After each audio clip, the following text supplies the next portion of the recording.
starring Jerry Springer, along with Gene Galvin and me. I'm Megan Hills.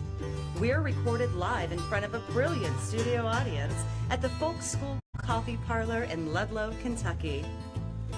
My daddy came home.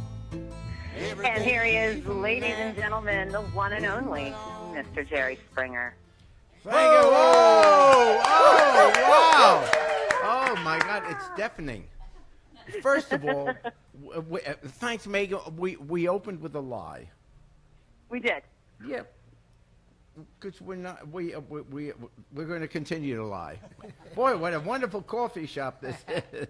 No, we can tell. Well, let's tell, because, you know. We're at Ambient Studios. Folk School Coffee Parlor, by the way, is gearing up for this week's Whispering Beard Folk Festival. So usually once a year we move over to the home studio of the people who do the technical production of our podcast, which is Ambient Studios, Panoptic Media, two brothers, Jim and David Pruce. And we thank them for letting us use their studio, because normally, you know, and maybe later on we can even give a tour of this beautiful facility. We give a tour of the facility. Yeah, look at that coffee machine. And we do have no coffee in it. No, they got plastic cups. Well, they're good ones. Good I mean, this looks like an old campaign room. No, it's a very nice studio. This is as fine as you get. The studio is wonderful. And Megan, we have 4 people with us. We have thousands of people. Normally we have thousands. But yes, that's right. 3 of them so were many lost, people, you would believe me if you could see it. So many people. Right. And Megan, you sound like you're on a phone line, so I guess you are. Well, because that's true, Gene. Yes, I'm physically not in the studio with you. Are you on a cruise? Because I know you take a cruise about every 3 weeks. Where is the cruise this time? Yeah, it's Dayton, Ohio. Oh, that's a good place to cruise. Yeah. Pretty luxurious. Yeah. No, you're doing your day job thing, and you're committed to the podcast, reasonably so, but you're very committed to your job. Could it be your job pays more than the podcast? Ooh, it could well, be. It turns out it pays my bills. It does. Yeah, right. Yeah, there you go. Right. So, Megan and Jerry, and Megan, you stay with us as long as you want. I mean, because I know you're up there doing some training and stuff. Sure. But I wanted to compare notes, and Megan jump in on this too, of what you saw on the eclipse, because we're doing this on a Wednesday night. We usually do our podcast on Tuesday. Yeah. But we moved it. Everything. Well, we moved it because you started your new season. Oh, the new 27th year of the TV show. Unbelievable. Can I ask you a question? Wow. Yeah. It's kind of. I'm hoping the answer is yes. Are the shows this year as good as they were last year? I got to tell you, we started Monday. Yes. I don't ever remember a better start to a season. So you started strong. Oh, man. First of all, they shined up the pole where the women dance on. Did you look in the audience? We have some people here who do not look like they would be interested in that. It's unbelievable. It was, and the audience was, but it was a big. I mean, you know, there are 250 people in the studio audience, and they were really excited. I mean, it really was. I don't want to put undue pressure on you, but I think I speak for America when I say, Jerry, don't let us down. Do a good season. Right. We need quality programming from you, sir. It's what you're known for. Yeah. Yeah.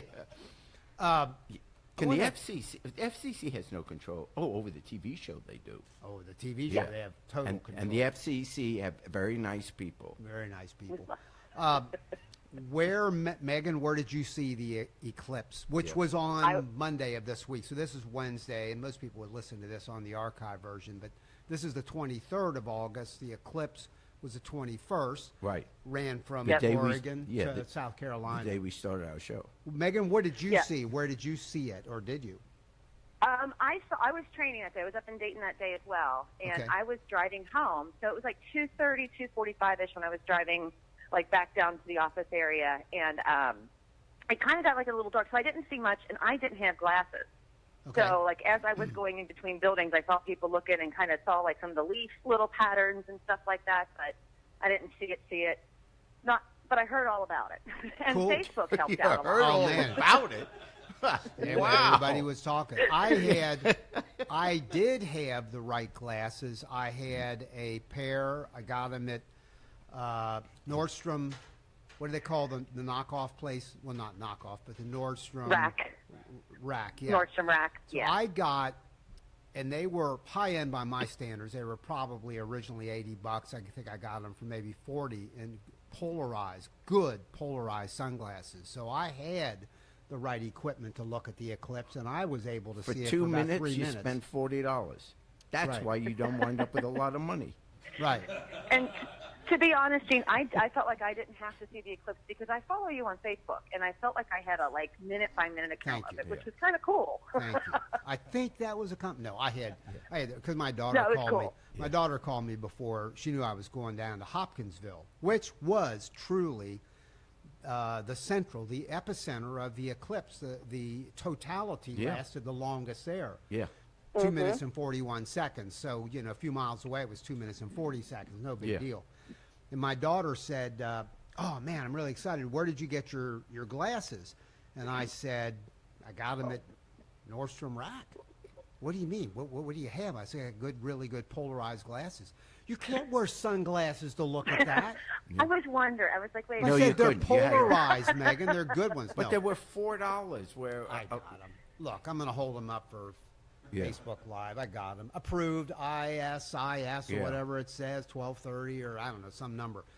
Here's what I want to do, Jerry. Yes. And you had a pair of these because you saw it in New York. Yeah, in Stamford, Connecticut. We stopped the show for a second, which talk about that changing the world. Yes. We stopped the show. I ran outside.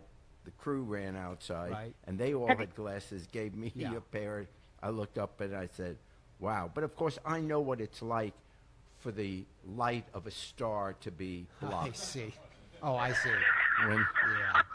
I just viewed it as another fan walking Megan, in front of me. Megan, we wouldn't know anything about any of that.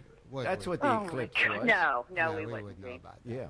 I thought Jerry maybe would have had a special celebrity viewing spot that only people that made over X amount of dollars could watch it, and they didn't have to be dealt with. Photograph by Jerry Springer that he did not wear. I mean, we got to be honest. There's got to be truth in advertising. Yes. Well, I tell you what. Watch this. I'm now putting them on. Okay, look up at the light. Look into the bright lights there. Holy cow. Holy moly. There you go. I'll tell you, they work. Hey, by the way, true story. What?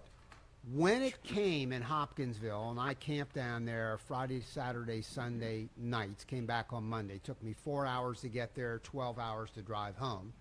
And, I believe that. And while there, it was one hell of a party. Well, you went for the party. I did. Be honest, you're there for 4 days. The thing lasts 2 minutes and 40 seconds. I went and you're the there camping out. They had bands. It was a good party, and weren't enough portalettes, but I don't want to get into all that. But anyway, it was a really good party. This is God's truth. Where do you go to the band? No, you can. What, Megan? What?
This moonshine has been in space. They were selling the hell out of that, and it's a total lie. Well, let's see. It's a total lie. It's parsing. Except if you say it's Trumpian. It's Trumpian kind of. Well, actually, it's not a lie because Earth travels through space. Yeah, good point. No, they I send buy it up that stuff so quick. Are you kidding me? That's amazing. Amazing. Hey, totality when it came was really unbelievable. I don't care who you are, how old you are. Yeah, it was like, oh my God, because it takes a while. And, you know, my deal was I'd, you know, look up with the glasses and you would see it beginning to happen. And then you look up a little bit later, it's a third, 3/4. And then when totality happens in Hopkinsville, it went dark. Stars came out. The sun was totally blocked except for the thing called the corona, which is this covering the on crown. or this burst out, the crown on the outside. And then the coolest thing is what is called the diamond ring, where now it's going to come, the sun's going to come back out. So only for a matter of a few seconds, it creates this explosion of light that looks like you're holding a wedding ring and looking at the sphere with the diamond on top. Yep. And people were yelling, applauding. It was just a really cool kind of thing. But we do have one problem, Jerry and Megan. Do you remember, Jerry, and it's a big problem. Ooh. Do you remember that you have been promoting a guy named Dr. Greg Schran, who has a website, AskTheLifeguard.com? You remember that? Yes. You have been promoting. Well, I have. You, Yes. no, You're wait a very second. It just opinionated dawned on me. have. I haven't said that. I don't even know. You the guy. have. You've been bringing him on the show. He's been on. There is a website. I ask everybody right now, Gene Galvin. go to AskTheLifeguard.com. There is such a website. Anyway, he had this deal. He's on the beach in the North Carolina, South Carolina area. That he would take people out into the ocean to be the last There Americans are three to see women it. sitting there staring at you, wondering what in the world you are talking about. Just listen up. Okay, Tell listen them, up. This will be Jerry, good. There's a tell them website called to Ask listen the up. Lifeguard. Okay. Yeah. And you ask questions about you want to ask a lifeguard, but he also has a PhD in medieval literature, and because he can't find work in that, so he's a lifeguard. Anyway, he had this excursion, a concession, $29.95 cash only. That made me suspicious when he said that. Oh, it always does. He would provide some eclipse glasses. He would provide an air mattress. Imagine this, Megan. And he would, with his jet ski, his lifeguard jet ski, pull people out, all holding hands, into the open water, and they could look at the eclipse from the open water. For $29.95. Now, a woman In cash. named Ellie from Cleveland, Ohio, wrote an email to you, Jerry. Dear Mr. Springer, I am furious with you after taking an eclipse excursion that you recommended with Ask the Lifeguard out into open ocean on cheap air mattresses he probably got on eBay. First of all, when we got to the beach, it was cloudy and drizzling. Did you know that it was all socked in over there in that area? Oh, yeah. But he told us it would be sunny once we got past the breakers. But, of course, it wasn't. Apparently not. I gave him 2 20s and I got no change back. We linked hands. About 20 of us, and he pulled us on his jet ski. I lost, and this is sarcasm, I read this, I think this is sarcasm. I lost the probably unapproved eclipse glasses he passed out as we went through high waves. But the worst part was when we got out into really deep water, he said he had to go due to a dentist appointment. He abandoned these people in deep water. He told us to enjoy ourselves and paddle back toward the houses along the beach that we could hardly see in the rain. He yelled back, Megan, she says he yelled back that by nightfall, the lights would guide us to the shore. Mr. Springer, you are irresponsible, I will never listen again. That's Ellie from Cleveland, Ohio. So Well, first there's a of all, good she chunk of went our all the audience. way Way from to go, Jer. Cleveland to get there. She apparently She's probably did. spent $1,000 on this trip. No, she's doubly mad. That's why she's so, if I can use this 1,040. language, pissed off at you. I have nothing You're to do speechless, with aren't this. you? You're speechless. Yeah. You I don't didn't have know an this was answer. coming. There are no Fair. quips now that lawyers are involved. There are And- no more quips. And he left them out there in the water. Apparently he had a To be dentist fair, appointment. Jerry's name on Well, the that's show. Sorry, understand- Jer. Right. He needs crown work, I think he said. Who is this guy? I don't know. All I know is that you bring him on. All I've seen is you this bring website. him on. No, you're you the producer. No, but I don't do. I can't do everything. I got nothing. Here. I show up here with my yellow pad. I write 10 comments Fair about enough. Trump, and I go home. That's fair I got enough. nothing to do with No, it. you don't just go home. Then you write a big check to us to pay all these people. And that too. And that's it. She's end of the complaining day. about $40 she Yeah, lost. Jerry, I'm getting all your money back when I auction off these eclipse glasses and on eBay. And what percentage do I Yeah. get from it? Well, you'll get a cut. This will cover It's expenses. a moral outrage. Well, Hey. Jerry, to be honest, like I said, at the end of the day, it is your name on the show, and you did let this guy come on. So, There you go. I mean, I want to I'm one just day saying. have this Ask the Lifeguard guy on here in person. He's nowhere Not near. on the phone. I think he lives out on. Every time we call, or he calls us, we hear seagulls in the background diving for Cheetos. Who or something. calls to ask a lifeguard? What possible question could you have for a lifeguard except when you're on the beach, you're about to go out, have you seen any sharks? I can't Now, think of there you another go. question I No. would ever ask What a about lifeguard. riptides? What about riptides? What about What the about white? Beowulf? What about the white goo they put on their noses? We're all curious. That's about why that. people should have swimming pools. Oh my God! Here we go. As you do. Oh, you don't? As Oh, I'm you do. sorry. No, I don't. And people ask about Beowulf and stuff because, by the way, on his website you can ask questions about medieval literature as well. Oh, that must be Maybe flood. he should stick to that realm. Maybe. Speaking of moral outrages, I saw Charlottesville happen. Yeah. I heard multiple explanations from the president. Well, what the heck is going on with all of that and the conscience of this country? Well, I mean, the quick answer is I'm concluding he's a racist. But let me explain. He doesn't meet, I have no idea whether he meets the narrow definition of racism.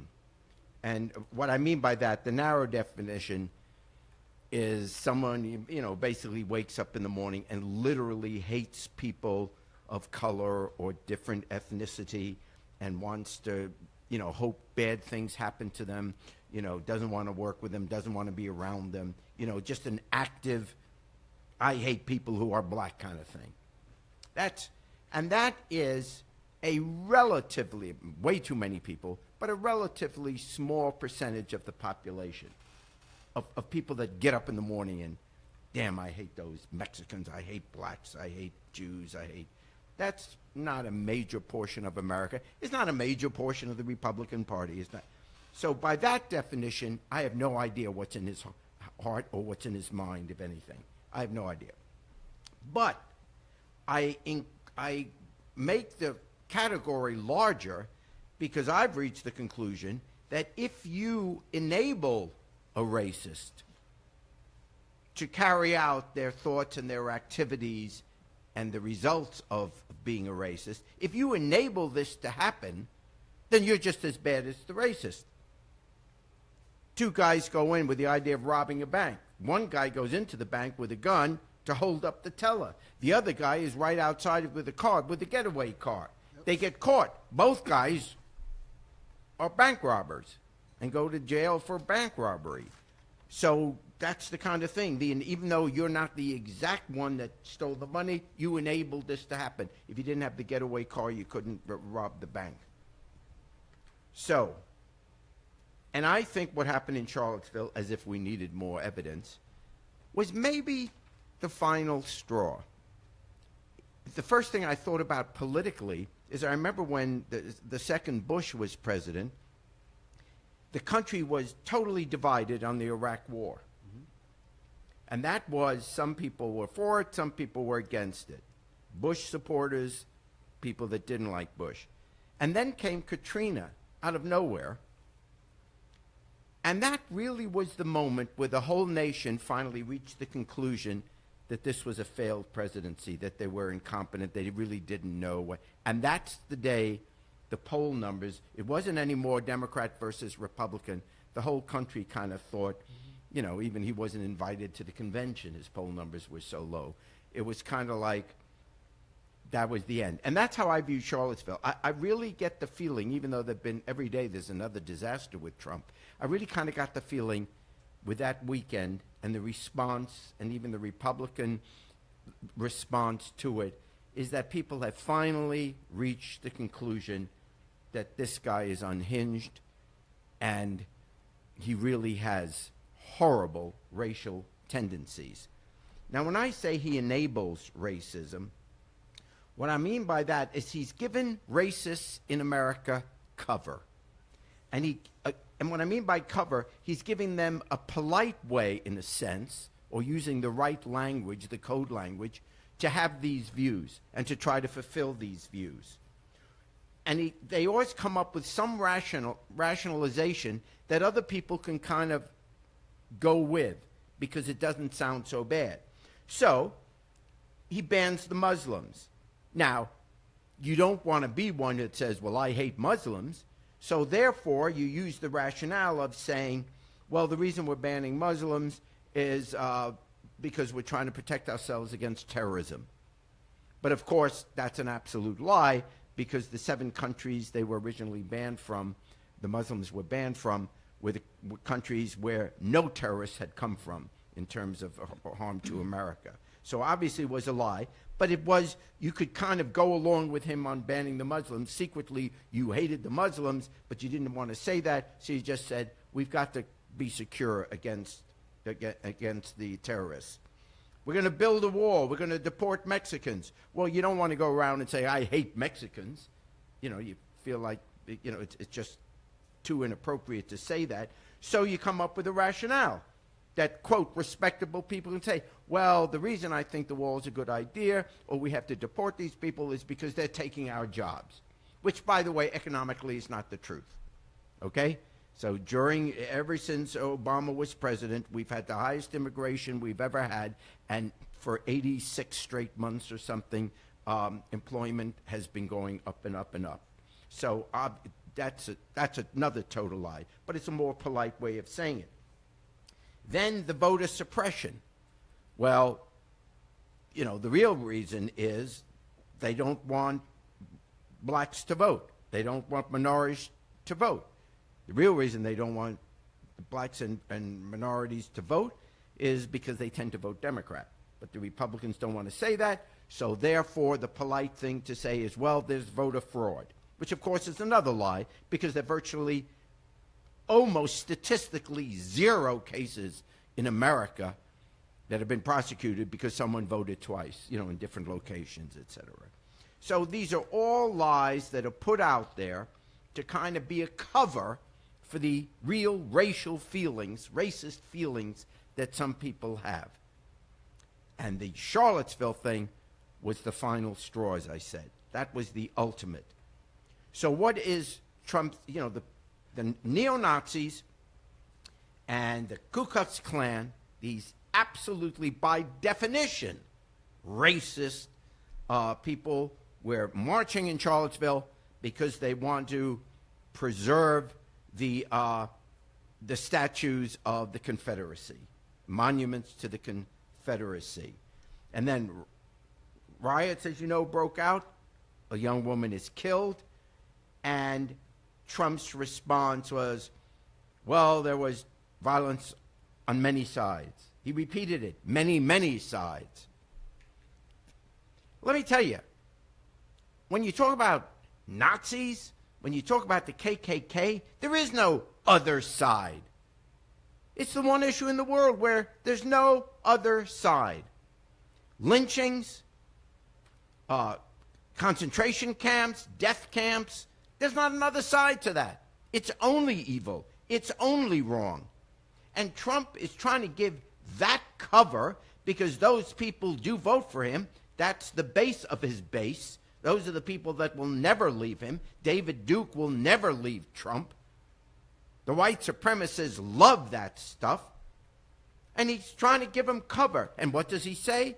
Well, we have to try to hold on to our heritage. We have to try to hold on to our culture. Put them in a museum. You want to know the sins we have committed in this nation over time, the original sin of racism, of what we've done to African Americans, what we've done to minorities all these years, that should be studied, but not honored. When you honor, why are we honoring Robert E. Lee? He could have been a phenomenal general. Probably was. Recognized in military circles as he was great. He loved his state of Virginia. But he fought against the United States of America. He attacked America for the purpose of protecting slavery. Can't you recognize that without honoring it? If all soldiers are brave, virtually all soldiers are brave. They put themselves in harm's way. So sure, you respect the fact that, wow, that takes some kind of personal courage to go out on a battlefield. I get that. But we don't honor the cause. When you're honoring what are we honoring the Confederacy for? They attacked America. If somebody did that today, what if California, there was talk California wants to secede from the Union. What if it seceded from the Union and started to attack the rest of the American states? How many people would be standing up and say, let's honor these people? They believe in California. You'd call them traitors. You attack the United States of America for the purpose of honoring or protecting slavery? The most indecent thing one human can do to another? Keep another as a slave? There's no rationale for this. This is what is the end of Donald Trump. Because there's no explanation for that would stand the light. This is what he will be remembered for. I don't care if he's going to give you a tax break or do away with some regulations or all of that. This is indecent. This is totally un-American. And he says, oh, does that mean we're going to take down the statue of George Washington or Thomas Jefferson? No, because George Washington was the father of our country. Thomas Jefferson wrote the Declaration of Independence, recognizing, yes, these guys owned slaves. I'm not saying they should be honored for owning slaves, but they should be honored for at least setting the standard that one day, hopefully, we will purify ourselves and do what the Declaration of Independence said, that all men are created equal. That's the goal. That's where we're trying to get there. We're imperfect. But the whole concept of America is we're going to strive for that. The Statue of Liberty. You come to this country, everyone's got a shot. We want to be open to everybody, all religions, all ethnic groups. That's the goal. That's why we honor Jefferson. That's why we honor George Washington. They fought for that freedom. We don't honor them because they owned slaves. I understand. People living in Virginia back then owned slaves. That was part of the culture. It doesn't morally justify it, but you understand why it happened. But that's not why they're being honored. So Trump, don't compare honoring Lee for fighting against America to preserve slavery with George Washington or Thomas Jefferson, who wrote the Declaration of Independence, which set the standard for which we should all try to reach. Yeah. That was a good one. Oh, they're all good. Finally. No, that was a good one. Hey, we have Tracy Walker. Whoa! Tracy. Let me tell you a little bit about Tracy Walker. She is, and her group, they are outstanding. And they are very, very popular in the Cincinnati area. She grew up in one of the coolest places around, Yellow Springs, Ohio, which has wonderful roots of progressivism, the home of Antioch College. Yeah. And if I'm not mistaken, Coretta Scott King went to Antioch College. Do I have that right? Yeah. And Tom Mooney, God rest his soul, who was the head of, who else? Rod Serling. Rod Serling, yeah. And by the way, Tom Mooney was the president of the Cincinnati Federation of Teachers and one of the vice presidents of the American Federation of Teachers. He's a very important union guy and sadly died young. But anyway, we have Tracy Walker. And Tracy, we're going to ask you to do a song, and then after that, we're going to ask some questions about how people can hear you beyond tonight. Tracy Walker. All right. Thank you so much. Happy to be here. Thank you.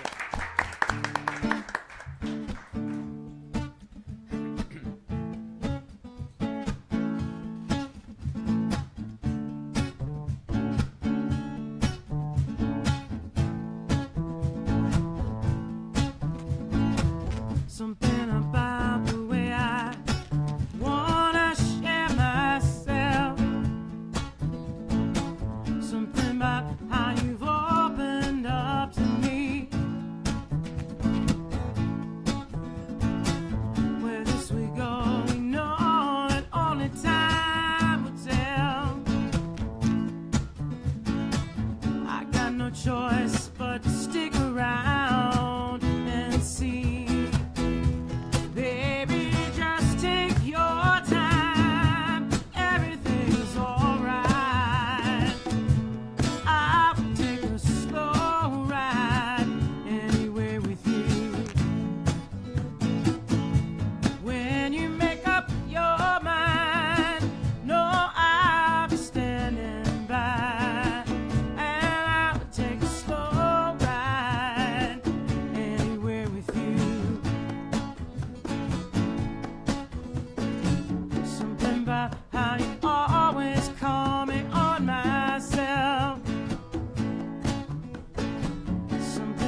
How you always speak the truth.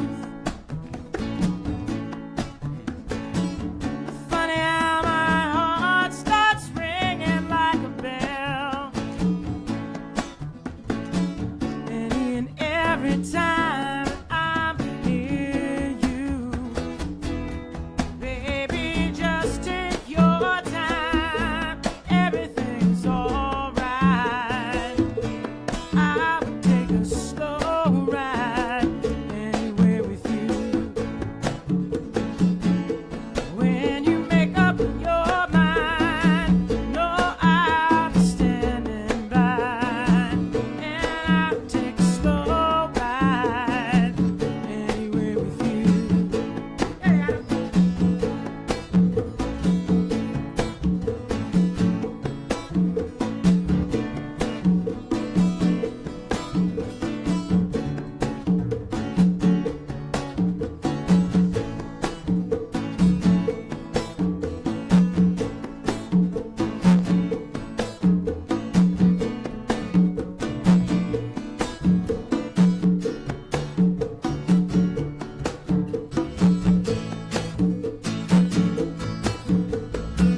Hold my hand and I will do the same for you. You have long since stole my breath away. All that's left are things that only time can do. I'll be sure not to stand in the way. Baby, just take your time. Everything's alright. Oh, and I'll take a slow ride anywhere with you. When you make up your mind, know I'll be standing by.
Tracy, that was outstanding. Thank That's you. Tracy Walker singing one of her original songs. Yes. Wow. That has your band, and we were talking a little bit before the show about this, you and I, but the band has kind of a jazz, Latin, folky blend, which is wonderful. Yeah. So where's all this come from, and what's your musical training? Well, I started playing guitar when I was 8, but I wanted to play what I heard on the radio immediately and got frustrated very quickly. Yep. I played alto sax from 6th grade through high school, but I was very fortunate that I had, my mother was from England, so I got, Dusty Springfield, and I got some British influence, and then we just listened to everything from funk, Parliament and Bootsy, to Paul Simon and Joni Mitchell, the soundtrack to Hair. Adam's on bass. We both can probably recite from start to finish the soundtrack to Jesus Christ Superstar. Wow. And I just love a good song and good music. And that was a great break on bass too, by the way. And then on drums is Ricardo Cassiano Wilkins. Okay, yeah, let's hear for Ricardo. Well, you guys are really good, and I know you play a lot of really the hippest places in Cincinnati. So if you're in the Cincinnati area, people can get around. Places like... we play quite a bit at Myrtle's Punch House in Sure. Walnut Hills, Braxton Brewery. And lately we've been doing some shows at the Ludlow Garage, opening for some folks like Griffin House and Liz Wright, and so we're doing some bigger shows there too. And then also TracyWalker.com. TracyWalker.com. T-R-A-C-Y, Correct. no E, T-R-A-C-Y Walker.com. Yes. Facebook and Facebook, social media Twitter, Instagram. Yeah. Yes. Everything. Yes, social media, Do so we're another out there. song for us, would you? Oh, yeah, absolutely. Okay. This one we did, originally I wrote for City Beat newspaper. Okay. And United Way of Greater Cincinnati has used it, and it's just about community and supporting each other and looking out for each other. That's a perfect So it's called Who message We Are. in light of what's been going on. Thank you.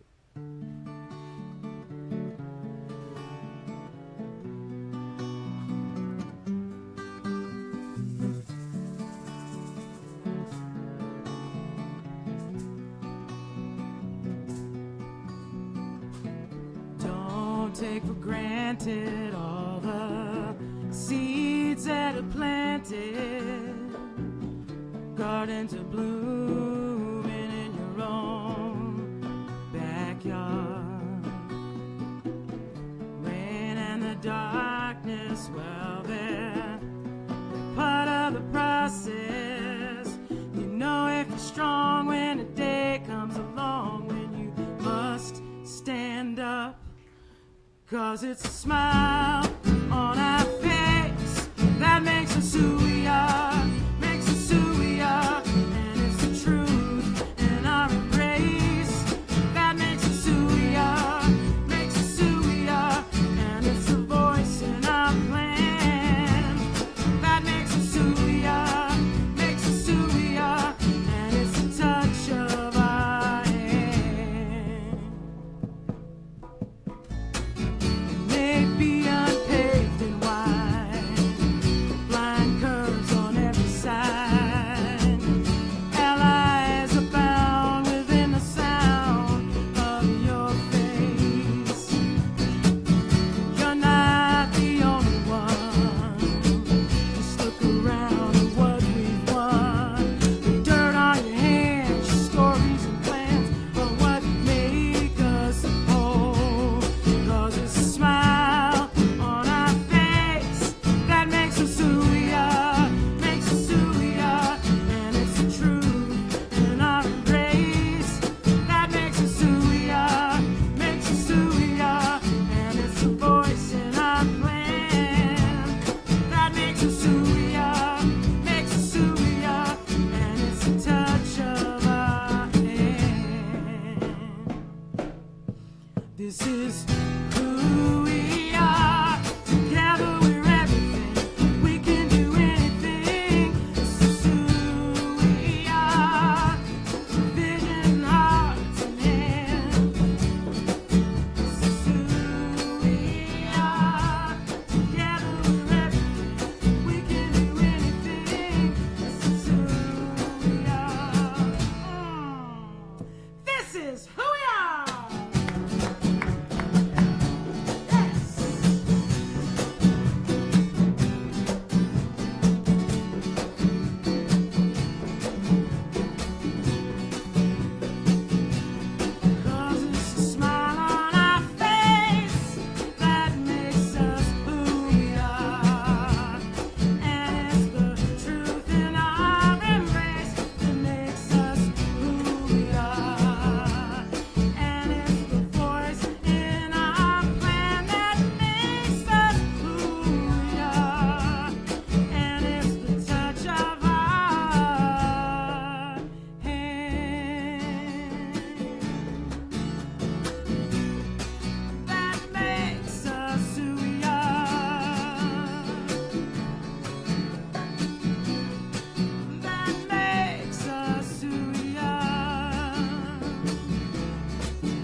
Listen, Great job, guys. That is.